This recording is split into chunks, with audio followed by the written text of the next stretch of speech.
और जो मेव समुदाय के लोग थे वो भी अपने जो राजा थे, अपना जो कुलीन वर्ग था, उसके साथ पाकिस्तान जाना चाहते थे। लेकिन अचानक इस सारे प्रकरण में एंट्री होती है महात्मा गांधी की। महात्मा गांधी ने कहा कि मेव समुदाय के लोग इस देश की रीढ़ हैं, यदि ये जाएंगे तो उन्हें अच्छा नहीं लगेगा। और इस तरह को शायद यह जानकर आश्चर्य भी होगा कि भारत पर जो पहला इस्लामिक इन्वेजन हुआ, इस्लामिक आक्रमण मोहम्मद बिन कासिम के द्वारा किया गया, वह आक्रमण, उसकी पूरी भूमिका इन्हीं मेव मुसलमानों के द्वारा अथवा उस समय की मेव हिंदू जाति के द्वारा लिखी गई रहे।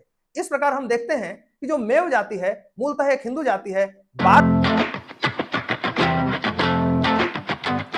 नमस्कार, बहुत बहुत स्वागत है आपका अपने चैनल लोकरंग पर। मेवात में हुए दंगे के बाद मेवात के मुसलमान चर्चा का केंद्र बने हुए हैं और साथ ही साथ पूरे देश में इनके इतिहास के बारे में भी चर्चा हो रही है। इसलिए आज हम लोग जो मेवात के मुसलमान हैं उनका प्राचीन इतिहास क्या है और किस तरह से एक वीर लड़ाकू हिंदू जाति से ये इस्लाम में परिवर्तित किस प्रकार हुए, इस कहानी पर आज हम चर्चा करने जा रहे हैं। इनका इतिहास बहुत ही लंबा है, इसलिए आज मैं इनके बारे में काफी कुछ लिख कर ले आया हूं, जो कि आपके सामने बहुत ही रोचकता के साथ प्रस्तुत करने वाला हूं। आशा है कि आपको वीडियो जरूर पसंद आएगा। जो हमारा ग्रीक लिटरेचर है अथवा पर्शिया का लिटरेचर है या भारत का लिटरेचर है, उसमें सबसे पहले ये जो मेव जाति है उनका वर्णन आता है, जहां पर इन्हें मेंड अथवा मेद जाति के रूप में बताया गया है। मेद अथवा जो मेव जाति है ये बहुत ही भारत की प्राचीन जाति है, जो कि सिंधु नदी के दोनों किनारों पर पाई जाती थी और बड़ी मात्रा में ये लोग किसानी का काम करते थे। और इन्हीं के कुछ लोग जो सिंधु नदी का वह हिस्सा जो समुद्र में मिलता है, अरब सागर में मिलता है, वहां पर समुद्री डकैत के रूप में कार्य करते थे। और वहां पर एक पूरा आप देखेंगे तो एक व्यापार का पूरा जो सीपोर्ट के माध्यम से होता था, जिसमें पर्शिया जुड़ता था सिंध से और सिंध जुड़ता था गुजरात से। तो सिंध एक बेहद महत्वपूर्ण पोर्ट था और गुजरात ही आगे जाकर के श्रीलंका से जुड़ता था। और आपको शायद यह जानकर आश्चर्य भी होगा कि भारत पर जो पहला इस्लामिक इन्वेजन हुआ, इस्लामिक आक्रमण मोहम्मद बिन कासिम के द्वारा किया गया, वह आक्रमण, उसकी पूरी भूमिका इन्हीं मेव मुसलमानों के द्वारा अथवा उस समय की मेव हिंदू जाति के द्वारा लिखी गई। श्रीलंका के जो राजा थे उनके पास बड़ी मात्रा में पर्शिया से व्यापारी आते थे और वहां पर वो व्यापार करते थे। इसी क्रम में कुछ व्यापारी ऐसे थे जिनके बच्चे बच्चियां श्रीलंका में छूट गए थे। इसलिए वहां के राजा ने, जब वो बच्चियां जवान हो गई, तो उनको लगा कि एक मित्र राष्ट्र होने के नाते ईरान का, हमें इन बच्चियों को ईरान में भेजना चाहिए। इसलिए उन्होंने एक समुद्री जहाज में इन बच्चियों को बिठाया और कुछ रक्षकों के द्वारा इनको ईरान भेजने का निर्णय लिया गया।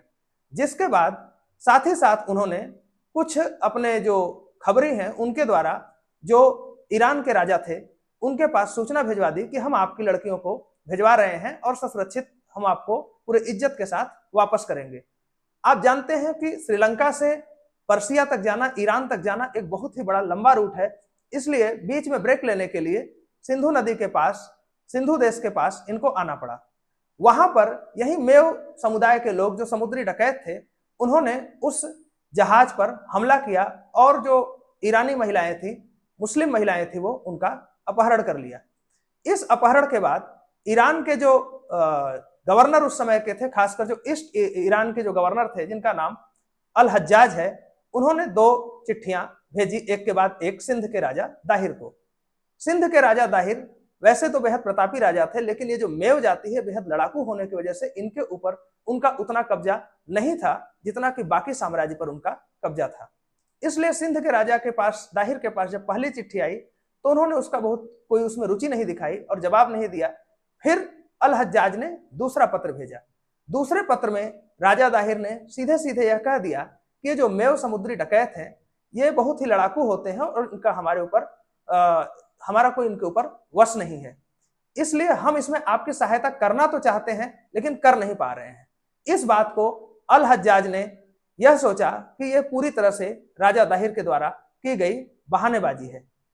अब मैं कुछ आपको जो आंकड़े हैं ऐतिहासिक, वो आपके सामने रखने जा रहा हूं। ये जो घटना घटी, ये घटना आप समझिए कि सन 700 के आसपास की घटना है। सन 704 में जो श्रीलंका के राजा थे उन्होंने सबसे पहले ये जो बेड़ा था जहाज का, जिसमें कि ईरानी महिलाएं थी, उनको भेजा और ये घटना 704 में ही मेव जो समुद्री डकैतों द्वारा घटित हो जाती है। इसके बाद जो अल हज्जाज हैं 2 चिट्ठियां भेजते हैं जिसका मैंने जिक्र किया। जब इसका उत्तर नहीं आता है तो वो काफी नाराज होते हैं और वो सबसे पहले राजा दाहिर से लड़ने के लिए अपने एक वीर जो कमांडर हैं जिनका नाम अबू दैलिया है उनको भेजते हैं। अबू दैलिया सैनिकों के साथ आता है, राजा दाहिर से लड़ता है और हार करके वापस चला जाता है। लेकिन बात यहीं पर समाप्त नहीं होती, क्योंकि बात थी मुस्लिम महिलाओं के गायब होने की। इसलिए अपने वो अगले कमांडर बुदैल को भारत पर आक्रमण करने के लिए फिर से अल हज्जाज भेजता है। बुदैल जब यहाँ पर आता है तो किंग दाहिर जो है या राजा दाहिर जो सिंध के थे वो स्वयं लड़ाई के लिए नहीं जाते हैं, वो अपने बेटे जय सिंह को इस लड़ाई के लिए भेजते हैं, जहां पर जय सिंह को विजय हासिल होती है और एक दिन के युद्ध में ही बुदैल मारा जाता है। अब ये जो घटनाक्रम है सन 704-705 के बीच होता है और लगातार 2 हार के बाद अल हज्जाज को लगता है कि हमें कुछ ठोस कार्रवाई करना पड़ेगा यदि सिंध पर हमें विजय हासिल करनी है। तो उस समय अल हज्जाज का जो भांजा था, जो उनका दामाद भी था, जिसका नाम था मोहम्मद बिन कासिम, इस नाम से हमें आप में ऐसा कोई नहीं होगा जो कि अपरिचित हो। इसलिए मोहम्मद बिन कासिम ने यह निर्णय किया, अल हज्जाज ने यह निर्णय किया कि वह मोहम्मद बिन कासिम को पूरी तैयारी के साथ सिंध पर आक्रमण के लिए भेजेंगे। इसके अंतर्गत जो अल हज्जाज थे उन्होंने अपने दामाद अथवा अपने भांजे को 6000 सीरियन सैनिकों के साथ धीरे धीरे कहा कि तुम भारत की तरफ आगे बढ़ो, और साथ ही साथ समुद्री रास्ते से उन्होंने उन हथियारों को भेजना शुरू किया जिन हथियारों के बारे में सिंध के राजा दाहिर को ज्यादा पता नहीं था, जिसके अंतर्गत आप समझ सकते हैं स्टोन पेल्टिंग मशीन और फायर पेल्टिंग मशीन। और मजेदार बात यह है कि अल हज्जाज को यह बात पता थी कि यदि हम सीधे सीधे ये उपकरण ही भारत में भेजेंगे तो शायद ये समुद्री डकैत लूट सकते हैं। इसलिए अल हज्जाज ने ये जो पत्थर फेंकने वाली मशीनें थी और आग फेंकने वाली मशीनें थी, इनके पार्ट्स को जहाजों के द्वारा भेजना शुरू किया और उधर मोहम्मद बिन कासिम आकर के 4 से 5 साल तक अपनी तैयारी जारी रखा। इस प्रकार जब 4 से 5 साल की पूरी तैयारी हो गई तो सन 712 में पूरी तैयारी के साथ अब की जो अल हज्जाज जो कि पूर्वी ईरान के गवर्नर थे, उनका ये भांजा भारत पर आक्रमण करने के लिए निकल पड़ता है। इस आक्रमण का जवाब देने के लिए मैदान में राजा दाहिर स्वयं जाते हैं। एक दिन का ये पूरा युद्ध चलता है जिसमें सिंध के हजारों नागरिक मारे जाते हैं, महिलाएं मारी जाती हैं, राजा दाहिर का वहां पर हत्या कर दी जाती है। और यह जो सेना है मोहम्मद बिन कासिम के नेतृत्व में, वह सेना जाती है सीधे सीधे उनके राजधानी में, जहां पर उनकी जो रानी थी, रानी बाई, वो बहुत देर तक मुकाबला करती हैं अपने सैनिकों के साथ, लेकिन जब वो हार जाती हैं तो अंत में वह सती होने का निर्णय करती हैं। इस प्रकार जो मेव समाज के जो समुद्री डकैत थे, उनके कारण ये भारत पर पहला आक्रमण होता है और भारत को सिंध पर अपना अधिकार छोड़ना पड़ा। सन 704 में इस प्रकार शुरू हुआ यह घटनाक्रम सन 712 में समाप्त होता है। और हम सभी जानते हैं कि इस घटना के जो मूल कारण थे वो मेव के समाज के समुद्री डकैत थे। इसलिए मोहम्मद बिन कासिम ने क्या किया कि मेव समाज के एक एक व्यक्ति को खोज खोज करके मारना और काटना शुरू किया। इस प्रकार ऐसा बताया जाता है कि 10 हजार मेव समुदाय के लोगों की हत्या की गई। इसके बाद मेव समुदाय के लोग सिंध को छोड़ करके जो भारत का पूर्वी हिस्सा था थोड़ा सा उसकी तरफ शिफ्ट हो गए और 712 से लेकर सन 836 तक मामला शांत बना रहता है। लेकिन सन 836 में फिर से जो अरब के खलीफा हैं जिनका नाम है खलीफा बिल्ला, खलीफा बिल्ला को यह सूचना मिलती है कि मेव समुदाय के लोगों ने फिर से भारत में उनकी जो समुद्री जहाज है और उनके जो बेड़े हैं उनको परेशान करना शुरू कर दिया है। इसलिए सन 836 में खलीफा बिल्ला अपने पुत्र अमारान को फिर से भारत पर आक्रमण के लिए भेजते हैं। और इस आक्रमण के दौरान जो अरब लिटरेचर है उसमें स्पष्ट रूप से लिखा गया है कि फिर से ये जो अमारान है उसने 3000 मेव समुदाय के लोगों का वध किया, इनके गले काटे, इनकी महिलाओं के साथ बलात्कार किया और इनके साथ साथ इनकी जो सहचर जाति है या इनके साथ रहने वाली जाति है यानी जाट जाति, उनके भी लोगों को ये बंदी बनाए और ये मेव समुदाय के लोगों को और जाट समुदाय के लोगों को गुलाम बना करके अरब ले गए। इस तरह से यह कहानी आगे बढ़ते हुए अब सन 1000 यानी यह समय है मोहम्मद गजनी का। मोहम्मद गजनी यह स्वप्न लेकर के कि भारत में इस्लाम को फैलाना है, भारत पर हमला करता है।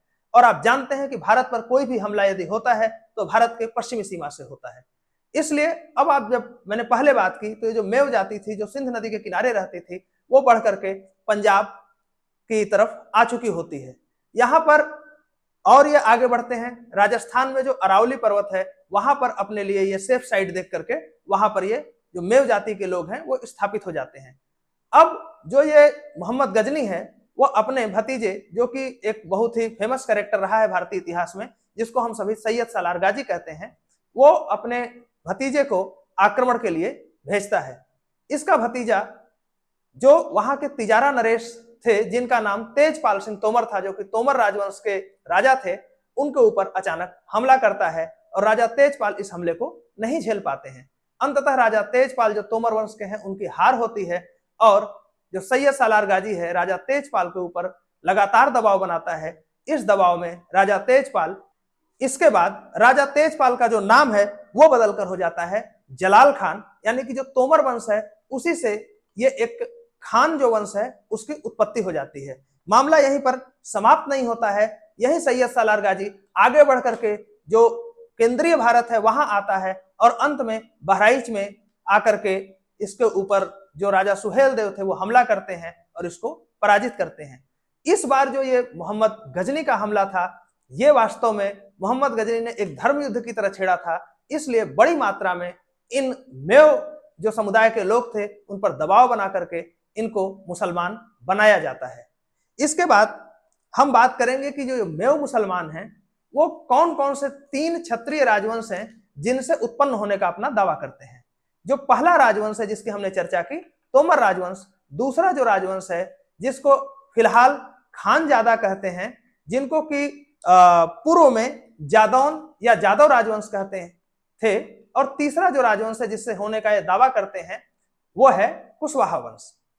अब ये कहानी सन 1000 जो 712 से शुरू हुई थी, फिर 836 से गई थी, फिर सन 1000 में गई थी। अब ये कहानी आगे बढ़ती है और कहानी पहुंच जाती है सन 1350 में।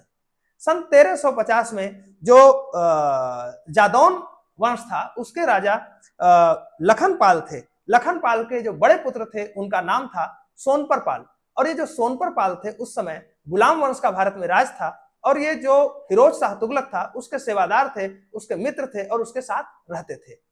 एक बार फिरोज शाह तुगलक शिकार कर रहा था, तभी एक बाघ ने हमला कर दिया और जो राजा सोनपर पाल थे उन्होंने अपनी जान की परवाह न करते हुए उस बाघ पर हमला किया और उस बाघ को मार डाला।